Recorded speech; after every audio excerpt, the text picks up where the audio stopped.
Hi everyone. It's 10:40 at night, obviously, on the 25th of Jan. Full moon's behind me. I'll take these off. That might help you. So this is going to be a long one, or longer than usual one. There's a lot to tell you. I'm in Tamworth still. We've been here a week. It's crazy busy. The heat is stifling and very, very draining. But it's an experience I wouldn't trade in for the world. A lot's happened in the week for me, emotionally. I'm getting used to being homeless or not having a permanent address, which I'm not disliking. I'm actually liking the freedom. I really am enjoying the freedom of, I've just paid my last gas and electricity bill at the house, and I'll never have those bills to pay again, as long as I'm in my van, or in a van, or with Zach, or my van, or however life turns out. I don't edit any of my videos. I don't change anything. You get me as raw as I am, and that's as I'm my authentic self. So yeah, but living in the van life is pretty good. Love it. I'm loving it. The only thing you have to worry about is fuel and food, and that's it. And where to park and where you can sleep. We have a shower, we have a toilet. I use public toilets most of the time. And that's pretty much it. Tamworth, like I said, is an experience. But also want to let you know a few other things have happened this week. So the agent may have found a tenant for my home. I found that out today. They've sent me their details. I'm emotionally attached to my home because I've renovated my home and had got it to a standard that is comfortable for me, where I want to be. I know a tenant will never look after it the way I did. I'm one person living in a 3-bedroom house. These people are 5, 2 adults and 3 kids, and I have a dog. Anyway, they'd have a lot of stuff, and my stuff is my furniture's in my garage, stored away. And they're happy to take it without the garage. So I don't know. I'm in two minds, but at the same time, it's a house and I've got this life and I'm loving this life. So there's all that tossing up in my head. I feel like it's time to let you guys in a little bit more, delve a little bit deeper into me. So you all know about the epilepsy, and that's been the biggest, not the biggest, but that was the first big hurdle in life. You know, I've got 2 children. My daughter is 31, my son's 27. What you don't know is I've actually given birth to 3 children. With my daughter being my eldest, my water broke at 30 weeks. I didn't go into labour.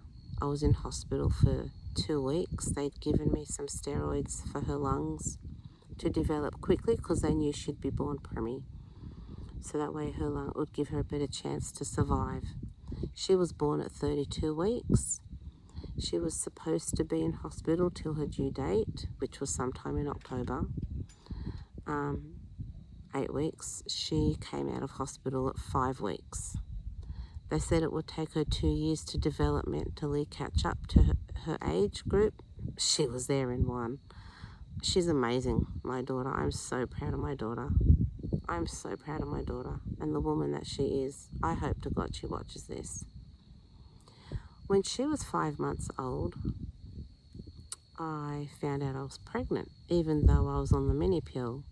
I don't know, maybe my epilepsy meds didn't let the mini pill work properly. I'm not sure. I fell pregnant because I trusted in the medical system back then as well. So I took the mini pill thinking it would prevent me from falling pregnant.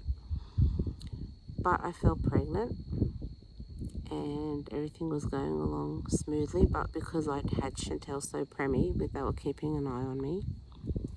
When I was 20 weeks pregnant, my water broke again, but again, still no labour until 2 weeks later. But he was too young to give me steroids for. I asked for steroids for his lungs, but he was way too young. And then I went into labour one night, and I'd learned when I was in hospital with Chantel that if you have Ventolin, it stops as a tablet. You can get it in a tablet form. It stops labour. I was at Westmead Hospital with Chantel in the preemie ward. So I asked them for Ventolin. They could put their hand on my tummy. They couldn't even feel the contractions, but I knew I was having contractions. They didn't want to give me Ventolin, but in the end they did. And then the next morning when the doctor came in, he roused at me for stopping the labour and told me my baby could be born very deformed because there wasn't enough water in my placenta for him to grow properly. So he could be born with a hand stuck to his head or his feet stuck together or whatever. And I didn't want to have a deformed baby. I didn't want that. Anyway, I was calling their dad, trying to find him. I couldn't get through to him. Eventually, one of his friends tracked him down, whatever, sent him to the hospital.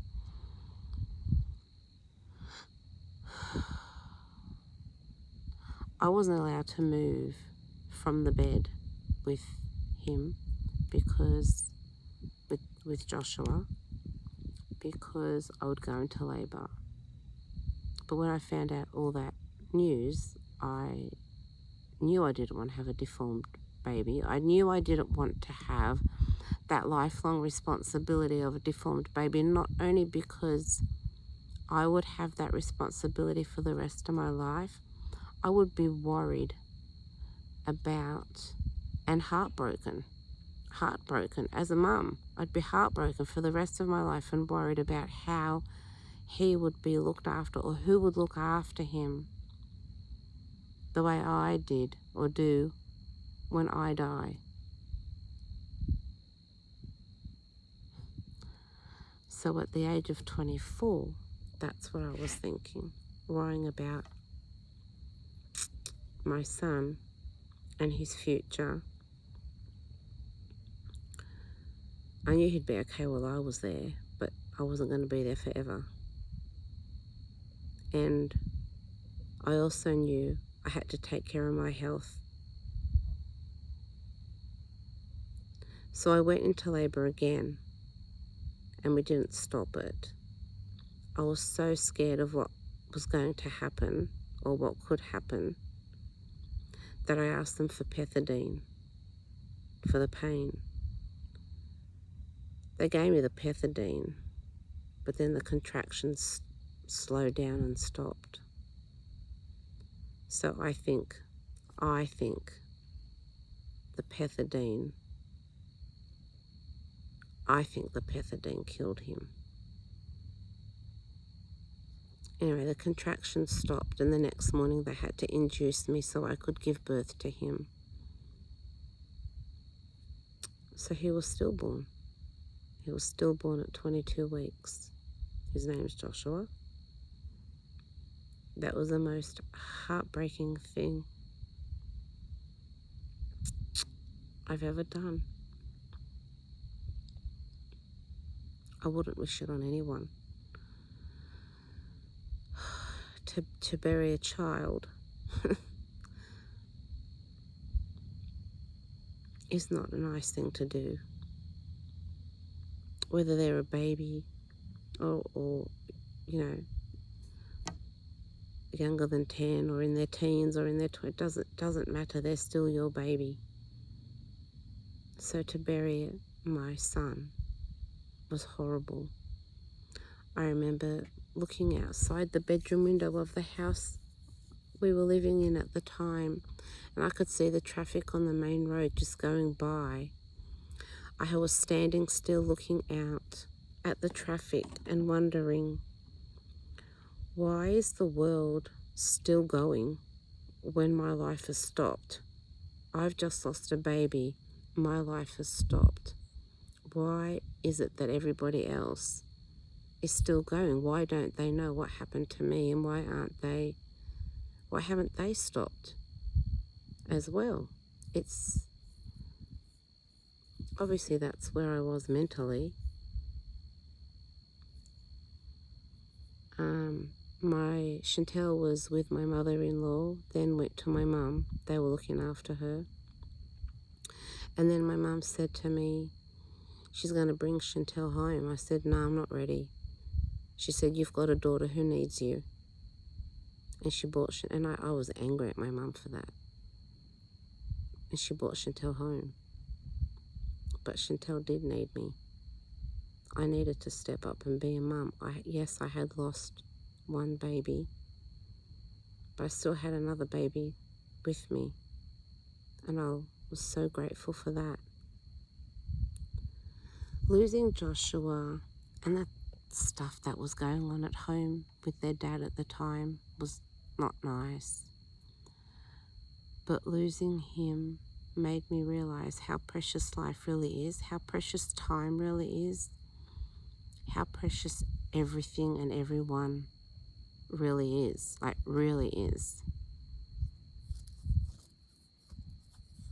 And I made a promise to Joshua that in honor of his sacrifice of giving his life, that I would live the rest of my life without any regret. So 4 years later, I found out I was pregnant again because I was too scared to even bother having a baby. I think the whole time I was pregnant with Jeremy, I was an anxious, very anxious person. And when I fell pregnant with Jeremy, they did tests and found out what happened with Joshua, or got the records, and they found out I get group B strep and I have a weak cervix. That's why I couldn't hold Chantel or Joshua to full term. So with Jeremy, I had my cervix stitched up, I think at 16 weeks. Was using suppositories to make sure I didn't get an infection in my cervix. And I was a mess. I was a very anxious lady. And then eventually, at 36 weeks, I think, they took the stitch out for Jeremy, and he was born at 37 weeks. So still 3 weeks preemie, but full term for me. He was £5.11. When Chantel was born, she was £3.13. That's at 32 weeks. And Joshua at 22 weeks was 450 grams. So Joshua turned 30 last June. So he'll be 31 this June, in a few months.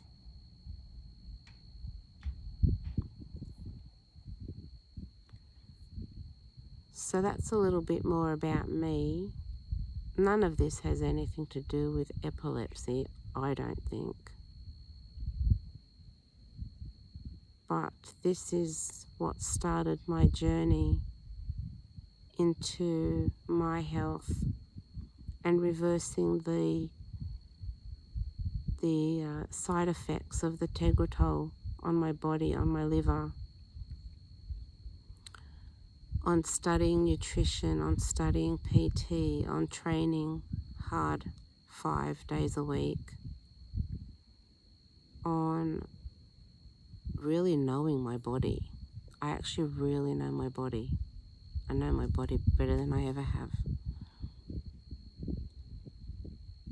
So I wanted to let you all know that there is more that I need to let you know. I want to let you know, and I will do that in the coming days.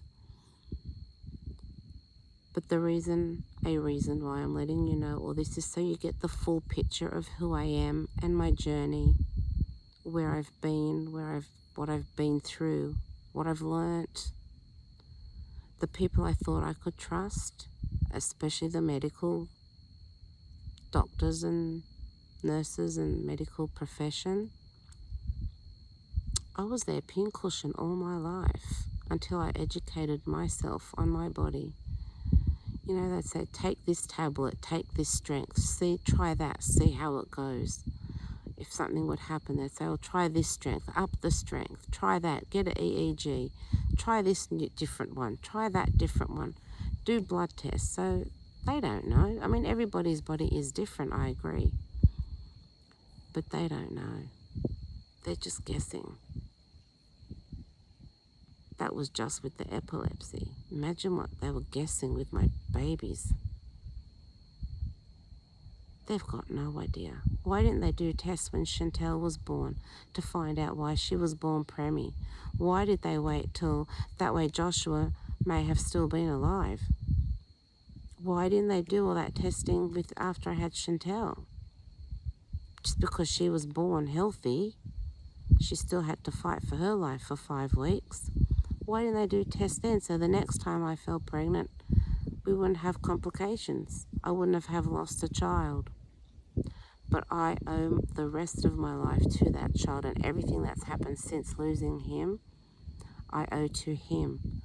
I am so thankful, so grateful, and absolutely so blessed to have the 2 beautiful children that I have. But I don't trust doctors. Not anymore. Not anymore, I don't. I will fill you in a little bit more about that later on. But believe in yourself, believe in your gut, believe in your intuition. Your body, your mind will tell you what's really going on with you. Just trust. Anyway, that's a big load off my shoulders. I hope you enjoy this. I will video you again in a couple of days. Good night. Happy full moon.